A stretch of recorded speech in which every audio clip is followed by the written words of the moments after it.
Welcome to Joint Effort PAs, where two orthopedic surgery PAs get real about life in medicine. From tips and tricks to professional growth, work-life balance, and everything in between. We're here to share what we've learned and what we're still figuring out. Let's get into it.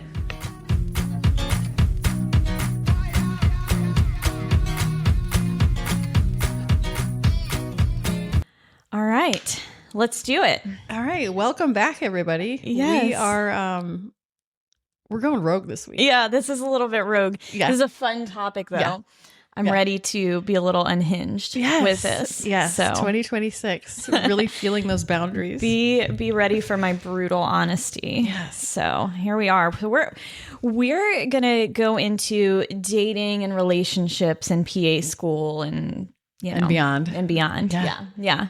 So this is fun. Yeah. So if you're somebody who is not yet in PA school, or about to go to PA school, in PA school, just out, whatever, single, dating, married, whatever, we've got some advice, or stories for all of the above. Cautionary tales. Tales, mostly that, I guess, and then maybe some positive advice too along the way. So Hannah, when you were in school, first of all, how many students were in your class? 30. Yeah, some, mine like was 32. 26 or 28. Yeah. Okay, so like in that demographic, who was married, dating, single? Like what did that look like? We had a couple people, I mean, I can't remember the exact numbers, but we definitely had some who were married. Yeah. Some people who were married and already had kids and families. I was like, whoa, these people are real adults. Yeah. Like, what am Life I is doing here? Wow. Impressive. And then we had people that were like in their very early 20s and total opposite end of the spectrum. So I think the majority are, just at least my PA school was not a like combined undergrad so it was a minimum age of 21. And there was like the 21. I think I was 22 because I did like my year that I worked before. What? You were so young in it. I was so young. Still am. Yes, exactly. But no, so it was just people who were graduated from undergrad. And then it was like 35-year-olds who were on second careers, coming back to school, that type of thing. But like majority were, I think, single or dating, but not like married. Yeah. But I would say probably a handful were married, had kids. And I just didn't understand that. Yeah. Like at all. It's wild. Wild. Yeah. Yeah. I know there was one girl in my class who was she pregnant at the time and like had her second kid somewhere in this mix? I think so. Yeah. Yeah. Like That's wild, insane. just like total different Not life where you were. stages. Yeah. Yeah. So I went to PA school. My PA school started in July of 2005. This is a long time ago. Wow. Yeah. So that it was July like 1st, 2nd, 3rd, something like that.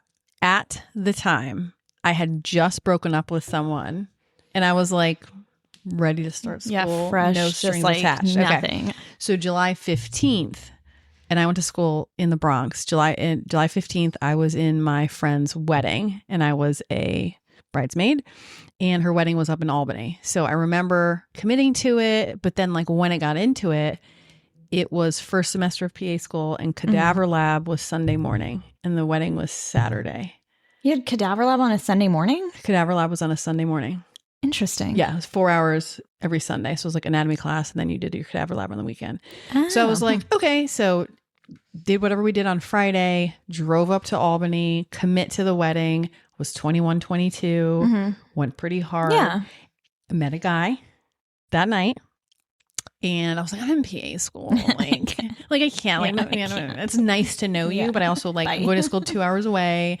So I have cadaver lab in the morning. So the next morning, I remember getting up ridiculously early. Hair was still all done, and I drove down like the New York Thruway, and the guy who I met gave me his number. And I remember driving down, literally put my window down and threw it out the window.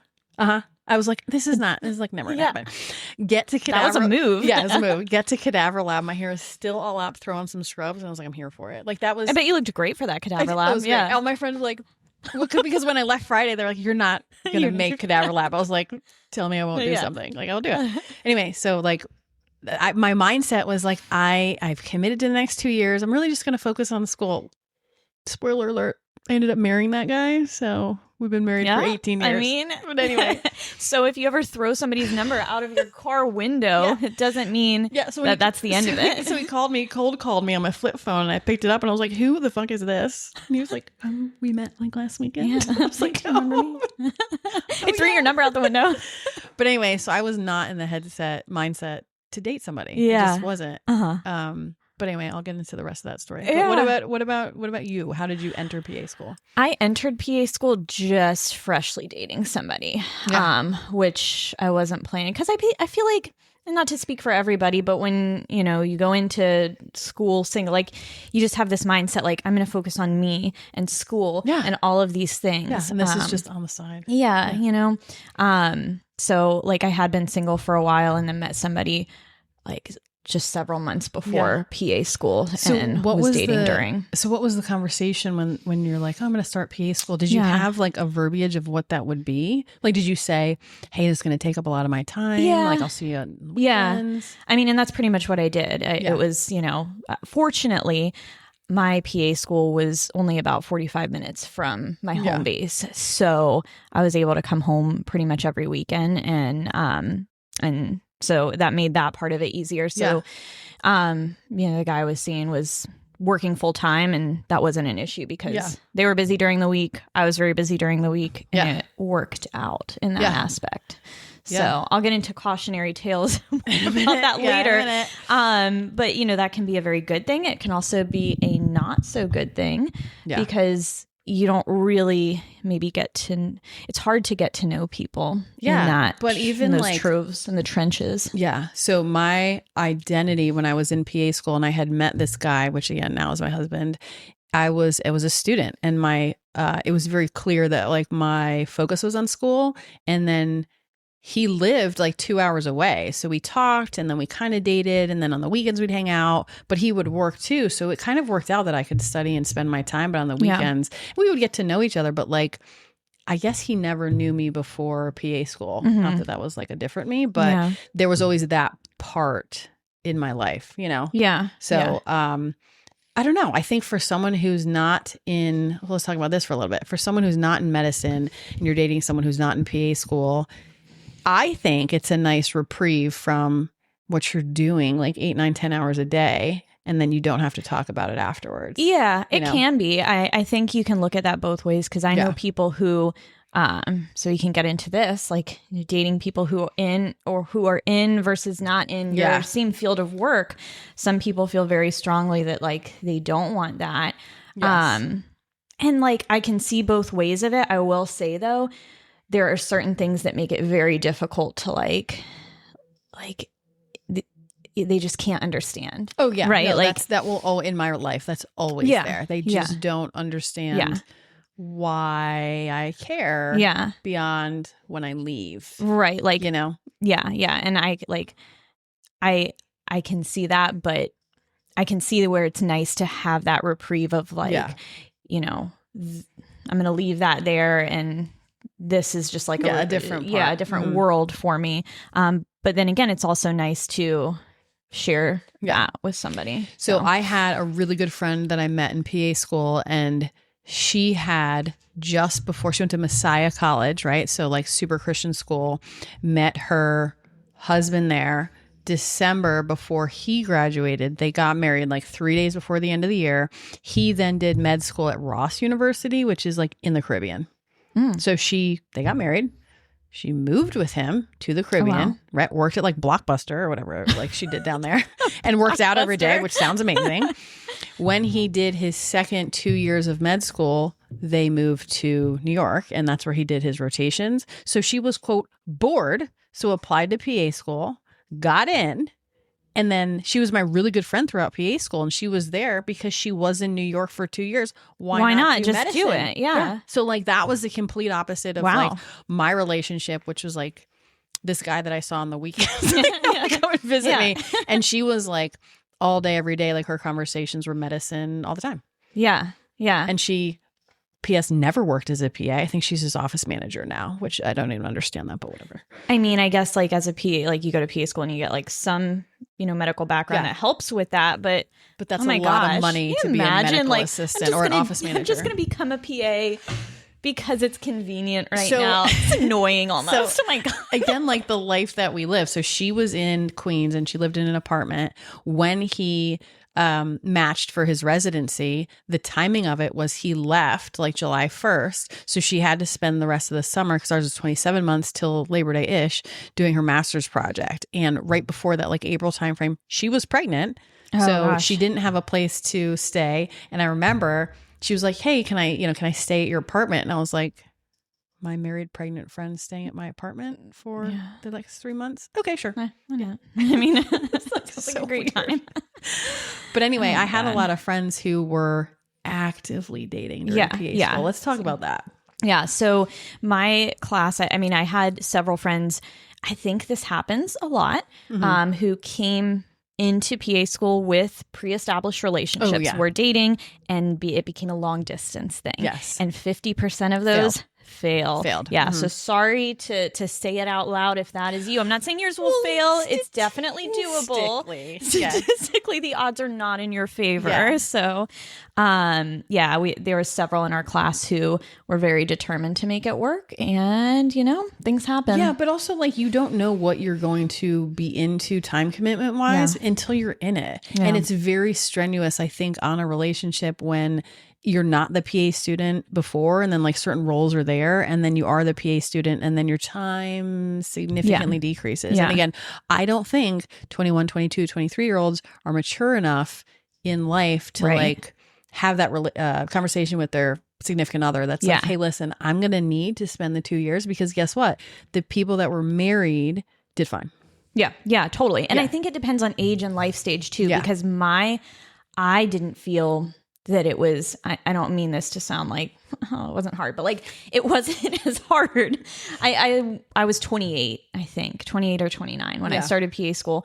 And it just wasn't like, I thought it was an easier lifestyle for me. So dating for me, I was like, this is a breeze. I go to school at 8 and I go to class and I finish at 4. And then I go for a run, or I go to my CrossFit gym, and then I study, and then do whatever. And that was like, it was an easier life than what I was used to beforehand. I had my weekends free, which wasn't always the case. Being an athletic trainer before, I think just kind of like screwed my brain up a little bit. I wasn't used to having any free time. So in your PA class, were you ever interested in dating anyone in your class? In the class? Yeah. No, I was actively dating the same person throughout the entire time. Also, the guy to girl ratio is a bit off in most PA schools. So like your odds are not working well in your favor in that. Yeah. Now there was to males. Obviously. There is a couple from my class who got married. Well, they met in our class. Yeah. I don't think they started dating until clinical year. Okay. But everybody could like kind of see it come in a little bit during didactics. Started dating during clinical year and got married. Okay. Do you think that in PA school there was, let's say, and again, I'm going to answer this personally, I had just started dating a guy, aka my husband. I guess I'd give him a name. I don't know, a guy. But what's his pseudonym? It was like it was super new, so it was relatively non-committal like from the start. And I remember there was a bunch of guys in my class, and the desire to date / get to know them was directly proportional to how smart they were. Yeah, because you're gonna use them as a study partner. No. Or, like I didn't. Or you just see that as a positive quality. Yes. Yeah. If they were dumb, they were the dumb ones in my class. I was not interested. Well, okay, because like you are all in the same, like you got to the same point as them. What do they have to offer you? Like what makes them desirable? Correct. They need to be a little bit on a pedestal. Yeah. So if you're in the same class, you got into the same program, but you feel like they're dumber than you, ew. Like, it was very ill. So there was this one guy that I could tell he kind of liked me, and then like he tried something, whatever. Anyway, but he was dumb, and I was like, this can never work for us. He's like, why? I'm like, you're dumb because you're one of the dumb ones. I don't know. Is that I can't imagine people in med school like I had respect for those in my class that were smart, but for those ones that seemed like they were on the lower third, I had no interest, study partner or otherwise. Yeah, well, it pisses you off a little bit because you're like, I feel like I'm smart. Yeah, and we're in the same place. Like, why are you here with me? Yeah, no, you're ruining the statistics. You're ruining this for me. I couldn't imagine dating anyone in PA school because then what? Like, let's say it didn't work out. Yeah, you're stuck with them in class. Which is even harder than dating somebody just like in your same, in medicine or whatever. But I would go out group wise with the PA. Like the people that I liked in PA school that were also smart. that I only hung out with the smart people. Yeah. But a lot of the PA students, females, did make it very known that they very much wanted to meet someone in the medical field. I just never felt that. Yeah. Yeah. I mean, like, again, I see it both ways. I think that it just makes for easier conversation. Yes. Yeah. Which isn't always, I guess, a good thing. But like, for me, because my life and identity is wrapped up in what I do, we don't have to get into that today. It's just hard to talk about anything else. And this is a personal problem that I should overcome. Perhaps I need to find more hobbies, but it's a lot easier when you have those commonalities. But is it possible in PA school to date? Yes, very. Yeah. I think it's very med school, obviously, too. I think it's very possible.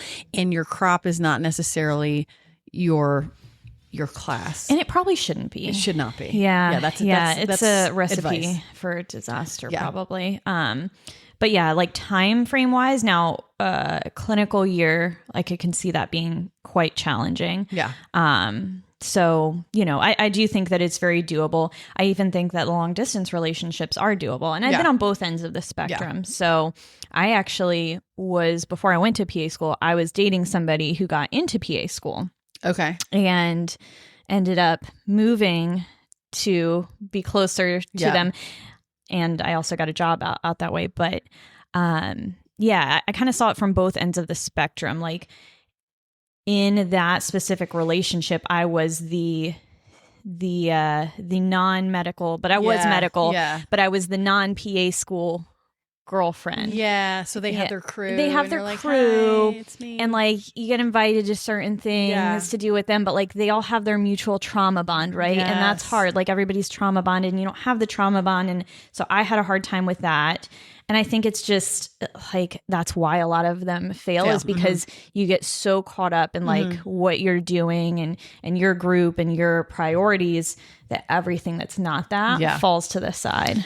Now, do you find whether it was you as the girlfriend or you as the PA student, when you go out, whether that is like one-on-one dating or like in a group setting, can you not talk about medical stuff? No, I don't have that ability. Okay. Like it just found its way in the conversation. Do you instigate or does it just end up there? Somehow it ends up there. It's probably me instigating. Like I probably think in my mind this is happening organically and it just came up, but I inserted it in some way. No, I have. So when I was dating in PA school, and again, it was a non-PA person, and when I would hang out with them, it was all non-PA stuff, and they would, how's it like living in New York? How is your what's tell me the story? Like, and I remember on my friend's childhood easel, I drew in chalk a very, very specific anatomical situation that I got myself into that I had to explain. And there was no other way besides a drawing. And I remember after I did that, it was like, for whatever reason, I couldn't fully erase it.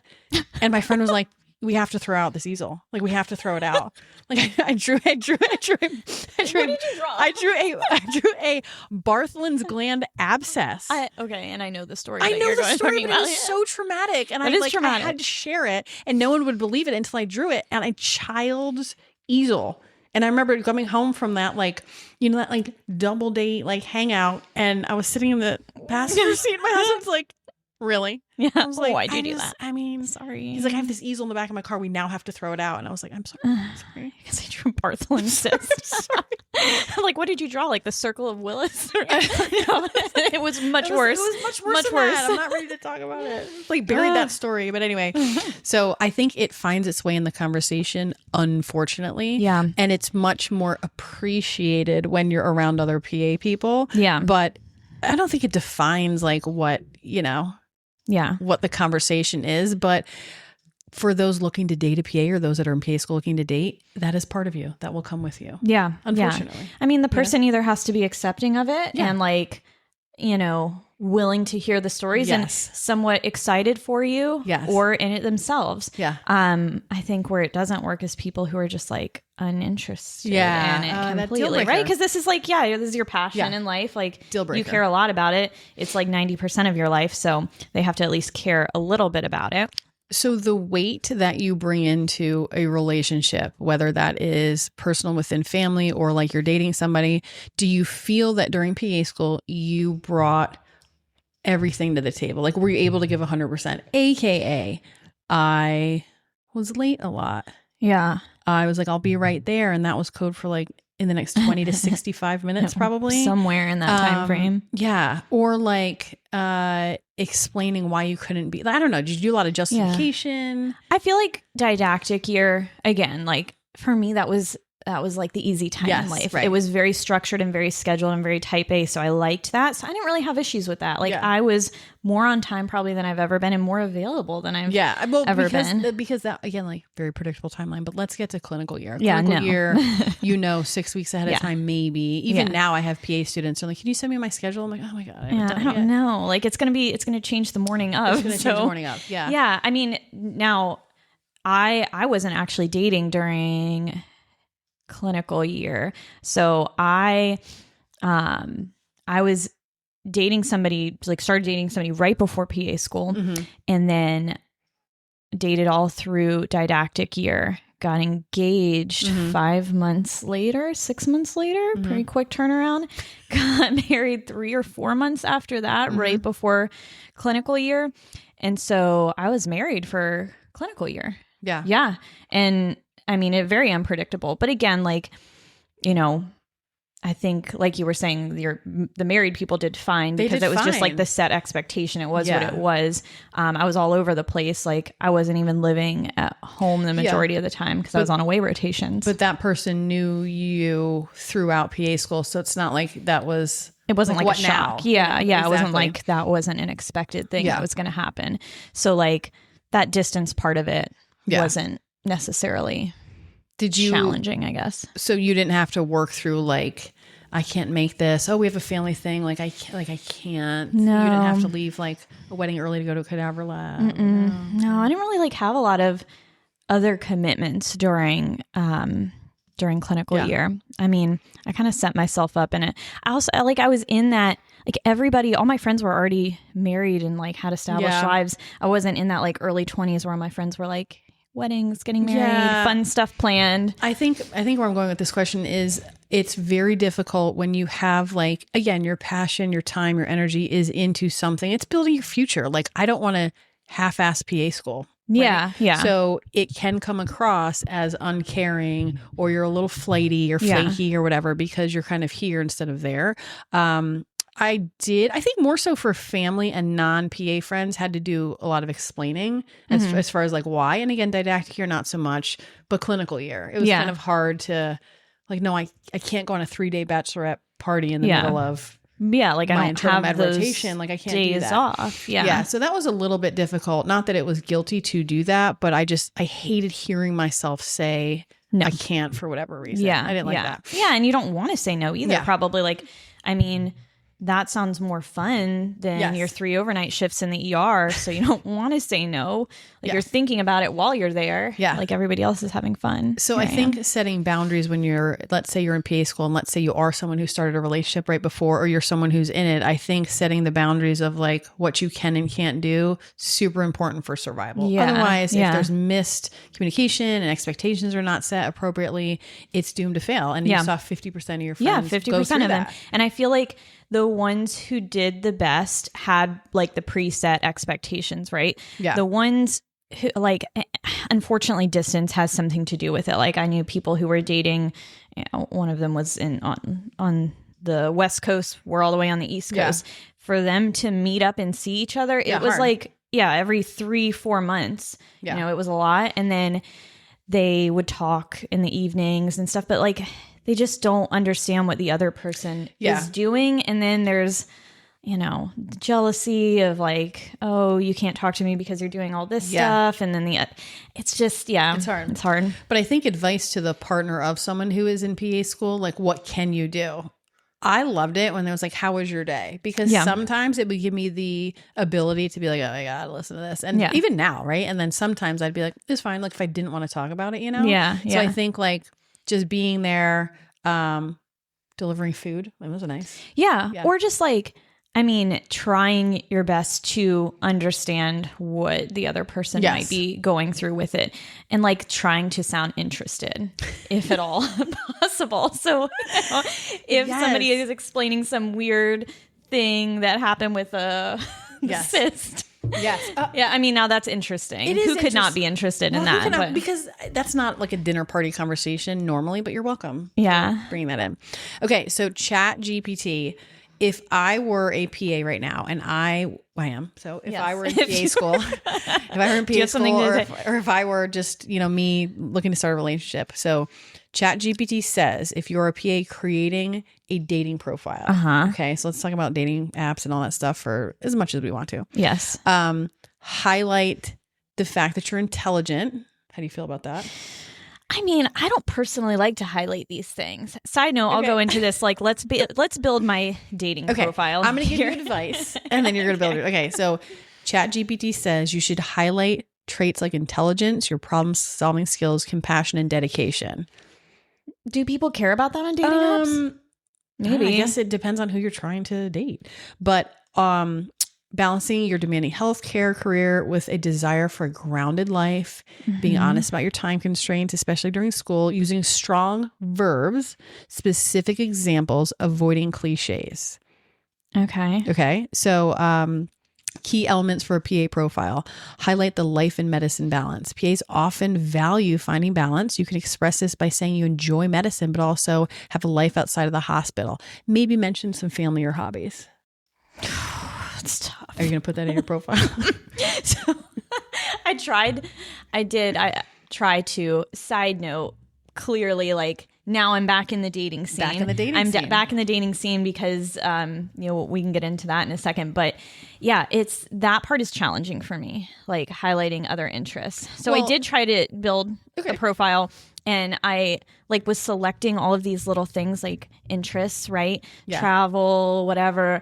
And I just selected a bunch of stuff because I was like, oh, that sounds cool. I guess I could be interested in that. And then everybody I talked to was like, oh, so where do you travel? And I was like, oh not nowhere.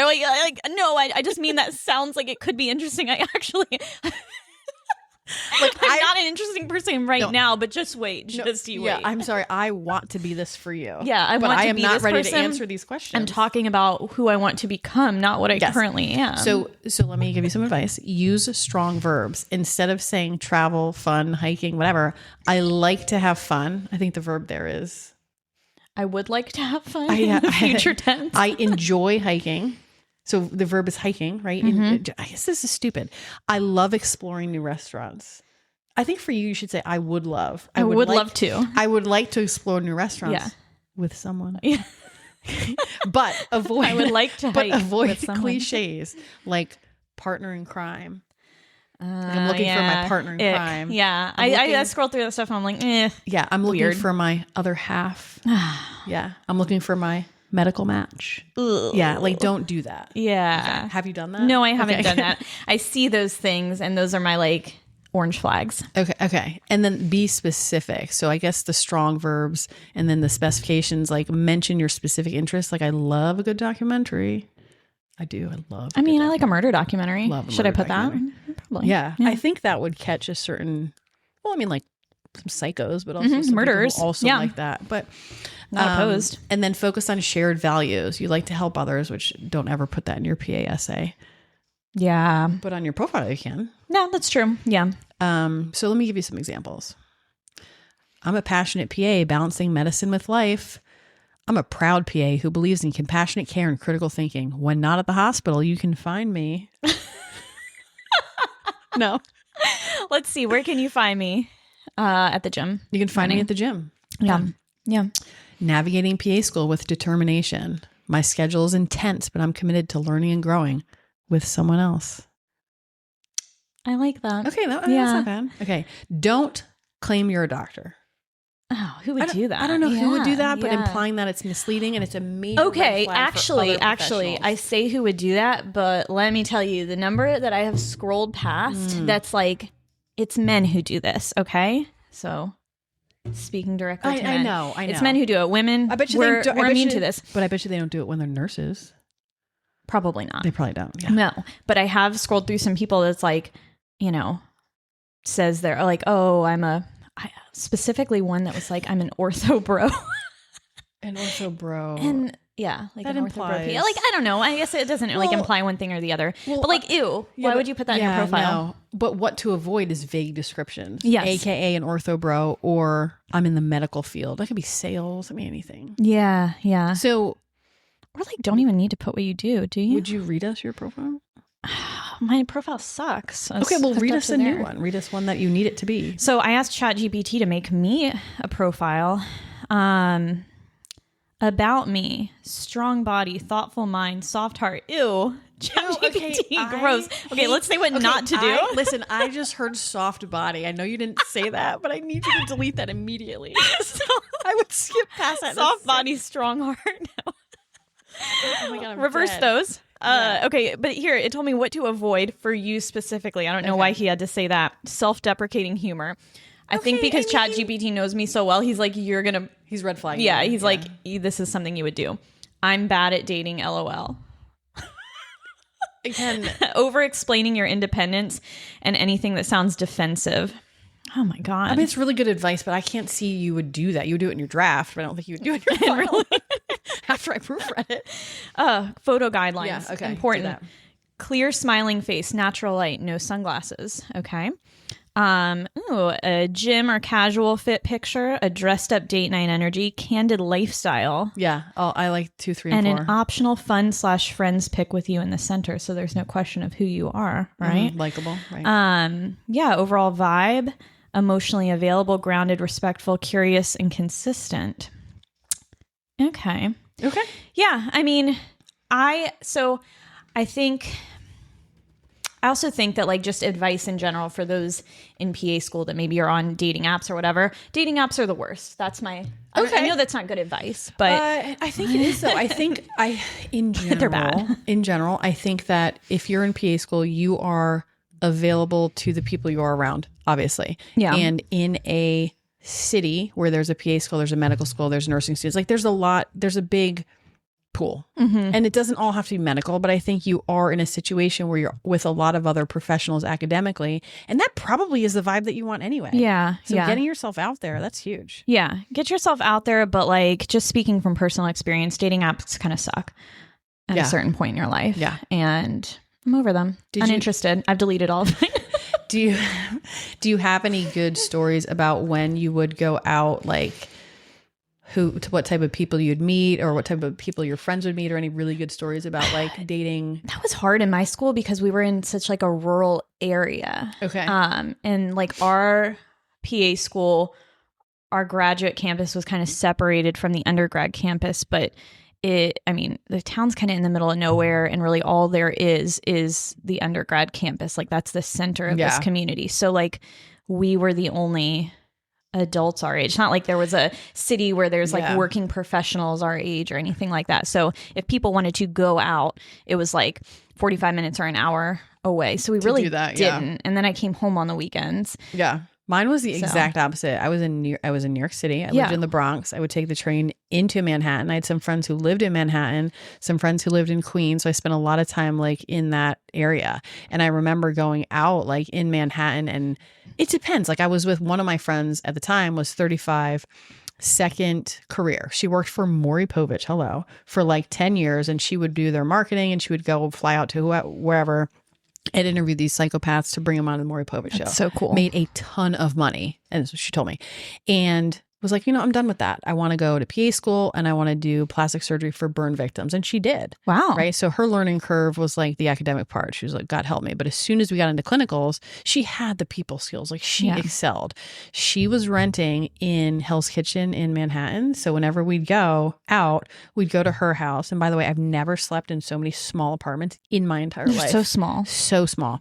But I remember going to this Irish bar that she liked because she was like, I'm going to meet an Irish rugby player. I was like, that's amazing. Her goal. That was her goal. So we'd go to this Irish bar, and it was the same group of us that would go, and we'd see like these guys come and watch rugby on TV, which apparently that's a thing. And I remember one time it was after like one long clinical day, and she fell asleep, like she put her head down and burnt her hair on the candle at the table. Like, I mean, you just don't have those stories like if you're just hanging out with your normal PA friends. Yeah. And I remember she had 2 non-PA friends, and they were like, "Are you okay?" And the rest of us PA people were like, "This is normal. She's fine. Yeah, just fine." But I was telling you earlier, I can still smell her burnt hair. But I also remember this time we were out, and again, it was at some bar, and it was late, and there was music, and we were dancing, whatever.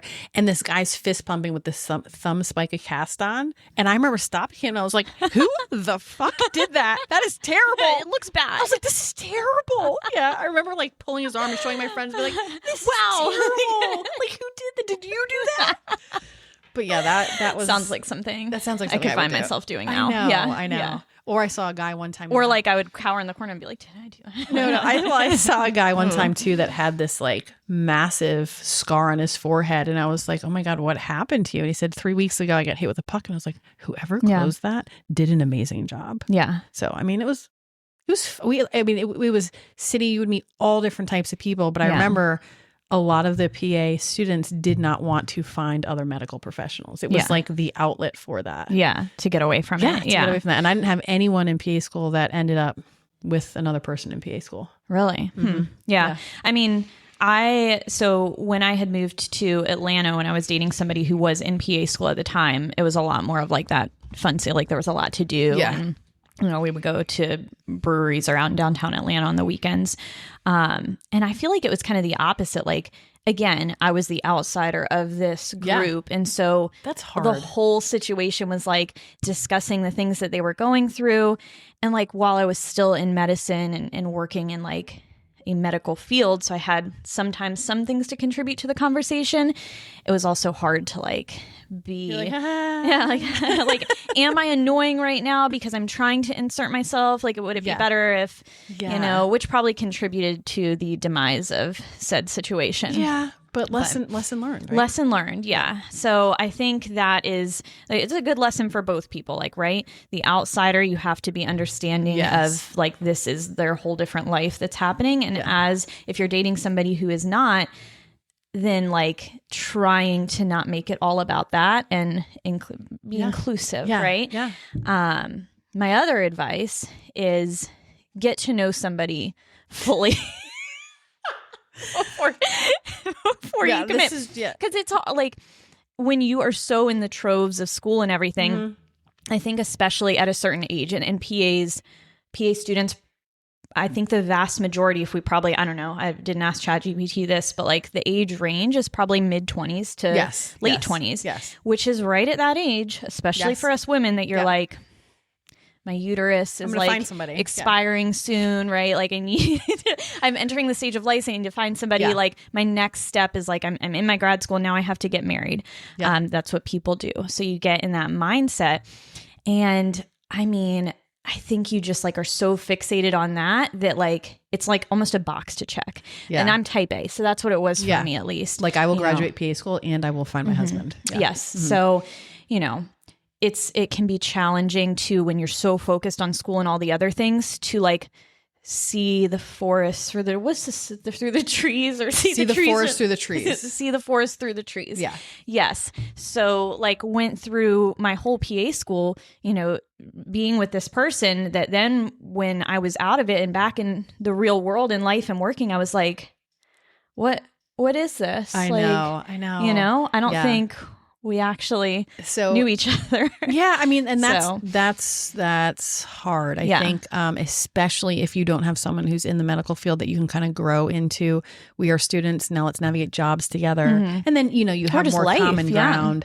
But when it's outside of that, it is kind of hard to switch those gears. But I think if you are with someone, whether you're trying to be or you already are, or you're trying to like keep that relationship, I think very important to just like openly communicate, because I think if I were to date someone in PA school, they know, like this is hard because they know, but if you're dating someone that's not, you really have to like lay it out for them. Yeah. You know what I mean? Yeah. Like I think that communication is key. And for me, dating someone who's not in the PA field, they had no idea. Yeah. Like they had no idea. So it was a lot of those kind of same conversations where like, hey, for example, my husband would come down and be like, oh my God, I got to take it to the Giants game. Like it's on Sunday night at like 7. And I'm like, okay. I've got like a massive test tomorrow morning. No, I know, but like you'll be home by 11. And I'm like, it's kind of late. It's kind of late for me.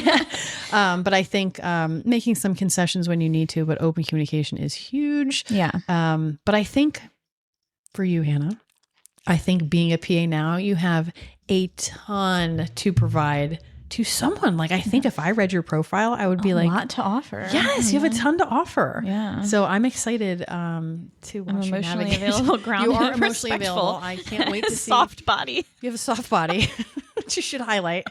That's what I heard. I know that's not what it said. God, I hate you, ChatGPT. But I think there is hope for those dating in PA school, but 50% of the time it doesn't work out. It's a fact. Oh my God. I was reading this and it's from my thing earlier. I asked it what to wear on my run today because it was 30 degrees. There's thick beanies that avoid thick beanies that trap too much heat. And I was like, what the fuck does that have to do with my dating profile? If you don't post a picture of yourself in a beanie, a thick beanie that traps too much heat. Yes. Yeah. They'll be like, oh my God, she has cancer. Yeah. It's a survivor. That's cool. Prompt: together we could lift, run, cook something good, travel somewhere new, and actually talk about things that mattered. The key word is we could, because travel somewhere new. Right. Clearly I'm not doing any of that. No, we could. You have to use you have to use those words. Yeah. Could, don't currently. I found that myself in that situation several times. So like, what do you do for fun? I'm like, this. Okay. So right now, like this is it. This is it. Yeah. Wait, I do have a question for you. What patient, oh my God, patient population. I can't even change my language. Wow. Excuse me. What demographic would you not date? What demographic so I have a list of red flags for myself that I've procured and developed, and I think I've become too picky. Anybody who works in real estate. Okay. Like as a main or as a secondary? Either. Does it matter? Okay. Yes. No, it doesn't. Self-proclaimed entrepreneurs. Oof. Yeah. Oof. Yeah. Not a fan. Anybody whose job sounds fake to me, which is like 90% of jobs. Yeah.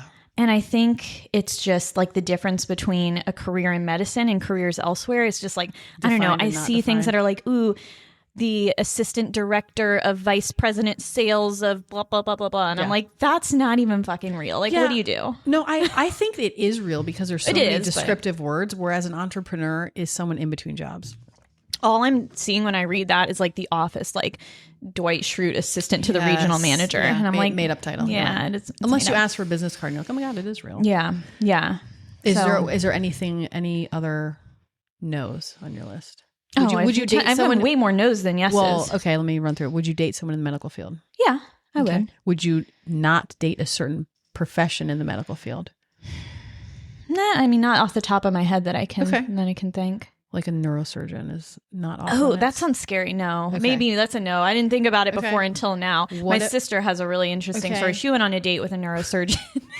And I don't know that I'll get into the details, but it was concerning. Okay, I believe that. Yeah. What about a male OBGYN PA? A male OBGYN PA? Do those exist? I mean, if they do, it's a red flag, right? Yeah, I would think so. Okay. Male OBGYN, like obviously male OBGYNs exist, but like, I don't know, I get a little bit of a red flag anytime I think about it. What if it is a male hand surgery PA? A male hand surgery PA? Like it is you, but a male. No, right? Me, but a male? No, because I'm just like constantly going to be comparing. Yeah. It's like a... Yeah. Again, we go back to the division thing. Like, what are you offering me right now? Like, what if they're the dumber one? They might be the dumber. They will be to me. The dumber they will be the dumber one. Okay. I will make sure of it. I will go to so many conferences and I will put myself here so that they are the dumber one, and then I'll resent them for the rest of forever. Yeah. So you can't do that. So I can't do that. Yeah. What about a male office manager of a medical practice? I know. That's why I'm saying. Yeah. I mean, will it help me in a sense? Maybe. Yeah. Only if it's helpful for me. True. If you can, right? Like if I can, if I gain something. Mm-hmm. through this situation, then yeah, sure. Okay. But I probably wouldn't. So, But you're not going to put the no's on your dating profile. We just know what they are. right. Okay. Yeah. I approve. Yeah. Okay. Perfect. All right. Well, any advice for like people who are PAs married to with somebody medical profession on how to go about the daily trenches of explaining why you're late to everything? Yeah. So I think I'm married to someone who does not work in the medical field at all and no medical background, family or otherwise. So I am always the person who's like, hey, well, if I hang now or I have a sore throat, and I'm like, oh my God, but I don't do sore throats. Okay. Just because I do something medical, which by the way is nothing, that is what I just said is nothing related orthopedically. So I'm basically no more qualified than my construction husband. But anyway, no, I think being honest about time constraints, because I just don't understand that. I've learned to say when I'm like, hey, I'm 20 minutes away, my husband knows that that's like plus or minus an hour. Yeah. So I've gotten better with that, I guess. But he's also gotten better at knowing that. But he's also put his like boundaries on certain things. Like when we go to work related events, we've been doing this for 20 years. Like previously we'd go and I'm like, we're going to stick together the whole time. And then I'm like, bing. Bye. And then, because I know all these people who doesn't. So he's getting better with that, but he'll say, we're going to stay for an hour and a half. And I'm like, okay. And then, of course, it comes time to it. I'm like, 5 more minutes. Yeah. But I mean, setting those parameters, I think, is really important. And then I try very much to keep work stuff at work. And then if he asks, then I feel like the gates are open. Mm-hmm. But my desire to talk about things all the time with him, it doesn't matter. It's like if he came home and talked to me about, this concrete sample or whatever, I would be like, wow, that seems like that was very hard, stressful, entertaining. But I'd be like, I don't get it. Yeah. So I think just keeping the work stuff at work and the conversations that you would much more enjoy, those are all your conversations. Yeah. Whereas I think developing the relationship outside of that, again, my identity is not all in that. And I think that's really important. It is very important. So it's an important thing. Yeah. Do you find yourself, have you ever gotten into an argument building something? I'm talking like, it's funny you say that because today we are, because I'm thinking like, this is just in my experience in the past. Cause like part of what we do on a daily basis is assisting in the OR and we're drilling and nails. This is like construction-esque type things. And sometimes, oh my God, yes. So this was right around the holiday time. We decided to put together this like wine cabinet thing, which like, it's amazing. I've been looking forward to this for like a couple of years. I finally found one. We made it, whatever. So I got it in all the parts and I was like, we're going to put this together. This is our time. We're going to do a project together. So I've got the drill and I'm drilling. And he's like, you need to put more force. Like you need to push the drill. I was like, me how to fucking drill. I was like, listen, I do this for a living. He was like, I do this for a living. And I was like, oh my God. It's like, you're right. You're right. You're right. Yeah. Like he does, but he never sees me in the OR. He doesn't know that I know how to like hold a drill into bone, and this is wood. But he was like, but it's like the same. I do this for a living, and I was like, oh my God, you do. But both of us do. Yeah, no, but working well together, yes. When I think I can handle a task better, and I'm going to initiate and do that, and then he does that too. I'm like, what are you doing? Do you hand him the drill the right way? I do. It's very important to me. Yes. Mm-hmm. Yeah. And but again, he's not as precise as I would be, but that's not what you need necessarily. Right. But I will not comment on that. I'm going to tell him he did a great job and thank you for helping me. Yeah. So like today we are moving my daughter out of one room into another, and we started to do it last weekend, like with furniture and stuff and angles and moving and whatever. And I have learned to just like he does. He's more spatially aware than I am with bigger projects. I respect that. Yeah. But I die inside a little bit when I'm like, we should have done it this way. Yeah. Yeah. But it's okay. So do we get in fights? No. Yes. Yeah. No and yes. Amazing. Yeah. When it overlaps in real life application, it's funny. Perfect. But, yes. So I think, biggest takeaways, if you're in PA school, you're in a time in life right now that's very different from where you will be soon enough from now. And it's so temporary. Yeah. So if you're in it, you're in a relationship and you want to make it work, you got to put effort to make it work. Yeah. But you also have to understand when it doesn't work. Yeah. But it's also okay to take that time in your life and be single, or it's okay to be single right now. It's okay to be mid-30s and single. Yeah, and you can also send us your profile and we can give you Oh, advice. yeah. We'll fix it up for you. Yes. I gotta work on mine first, but I'll fix yours We'll up start too. with that one.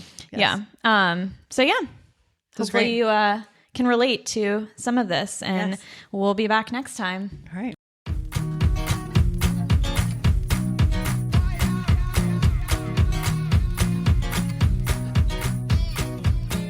Thanks for tuning in to Joint Effort PAs. If you enjoyed this episode, be sure to subscribe, leave a review, and share it with a fellow PA or med-minded friend. You can also follow us on Instagram at Joint Effort PAs for updates and extra content. See you next time.